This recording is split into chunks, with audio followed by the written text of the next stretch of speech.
But let's start with your Vegas Golden Knights as they're taking on the Colorado Avalanche. Last week, we asked folks across all sports, what are some of the absolute wagon teams, the teams that just look unstoppable? And one of the most popular answers was this Colorado Avalanche team. So now Vegas and them kicking off here, or dropping the puck tonight, so to speak. Marco, what do you think about this game one? What do you think about the series for the Golden Knights taking on the Avalanche here? Yeah, I'm going to end up giving you guys a play for the series. Game one, I think, is a little bit tricky because Colorado's been sitting around for so long. Okay. We saw that, we always like to throw the sports cliche out there. Sometimes we should do a show with just sports cliches, all of them, rest versus rust. Okay.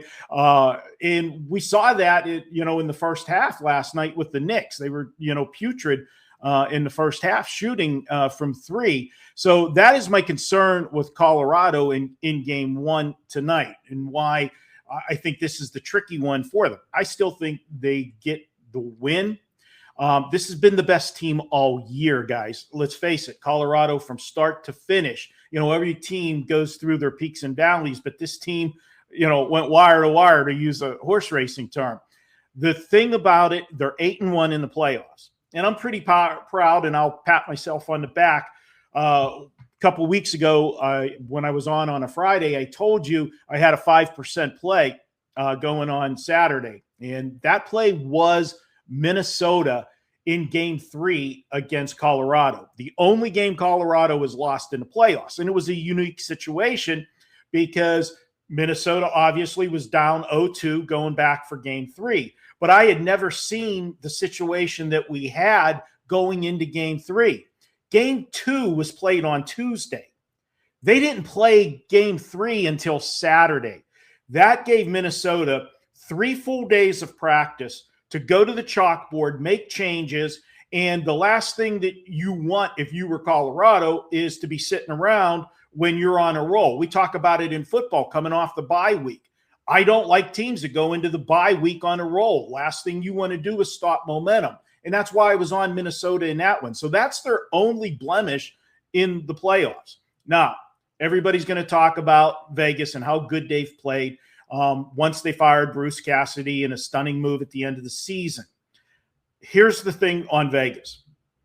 During the regular season, and even during that stretch when Tortorelli took over at the end of the season for the final 8 games of the season, they didn't play anybody. Yes, they beat Colorado in the next to last game of the season during the regular season, but Colorado had everything locked up. It wasn't a meaningful game. And if you look back at Vegas through the season, when they played the better teams, they didn't do so well.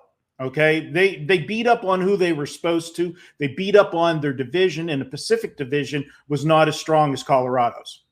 Plain and simple.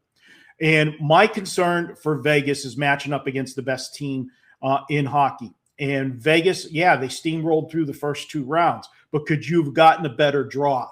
Vegas got to play Utah. Only their second year in Utah. They did nothing when they were at Phoenix before they relocated.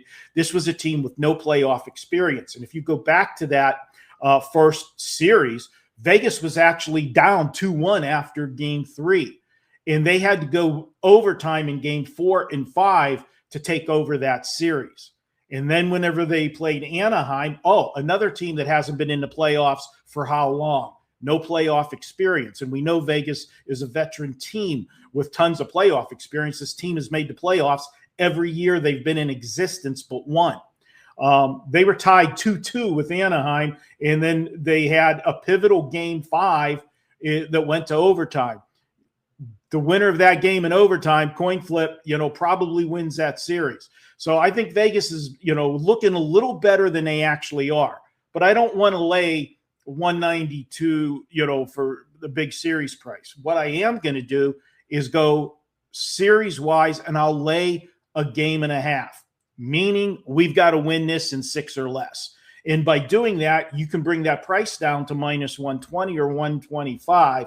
That's the way I see this one going. I do lean to Colorado slightly in game 1, but I think this is the tricky game for them, how they come out. I will give Vegas The slight edge in goalkeeping. Hart has been sensational for the Golden Knights. He was in the Anaheim series. He had a couple shaky games in the Utah one, but for the most part, he has been dynamite since he returned from injury. But I still got to give the edge to Colorado. Well, we've got a big play going. We got a 5% play, guys. Last time I was on this show, it was that Minnesota team on a Saturday. That was 2 weeks ago. You guys know that I don't release a lot of 5% plays. We've hit 7 of our last 8 5% plays across all sports.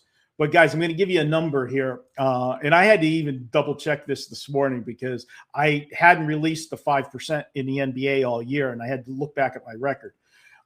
Going back to March 31st of 2021, I've only released 12 5% plays in the NBA. I'm 11-1 with those 5% plays. Ooh. And it's a situation where I've got to play. It's not tonight. It's tomorrow. I'm telling you about it now, and I'm going to tell you to get the play now, get the best of the number. Head over to WagerTalk.com. You can pick that game up, $35 for the 5% play. But that would be silly. Buy a 3-day package right now for $49. You'll get all my plays tonight. You'll get all my plays on Thursday. You'll get all my plays on Friday, and that would include that 5% play tomorrow night. Head on over to WagerTalk.com or go directly to my homepage, wt.buzz/MD. Take advantage of that. We're on a 7-1 run with the 5% plays over all sports. And if you want to just go NBA, go back 11-1 on that run. We are the number 1 NBA handicapper in money won, 191 units since 2020. What can I say, guys? I hope this one is as easy as that 5-2 Minnesota win over Colorado 2 weeks ago. Yeah, Marco, and like you said, 5% is going to cost you $35. You can get 3 days if you want some action all weekend long for $14 more. So yeah, it's a no-brainer. But you can go to wt.buzz/MD and you can get all the details there. We also have action. If you want 30-day passes, you got that $100 off. You get an extra 10 days for free. If you like the longer-term stuff, we also have year packages as well. So a bunch of different options. But hey, if you want the 5%er, spend 14 extra bucks and grab that 3-day all access. And you'll get to celebrate alongside Marco as he's cashing. And then he goes and celebrates his wedding this weekend. Marco, appreciate you switching days. We love having you on. So we appreciate you moving some things around. Best of luck on the play. Best of luck at the wedding, man. All right, guys. Have a good one.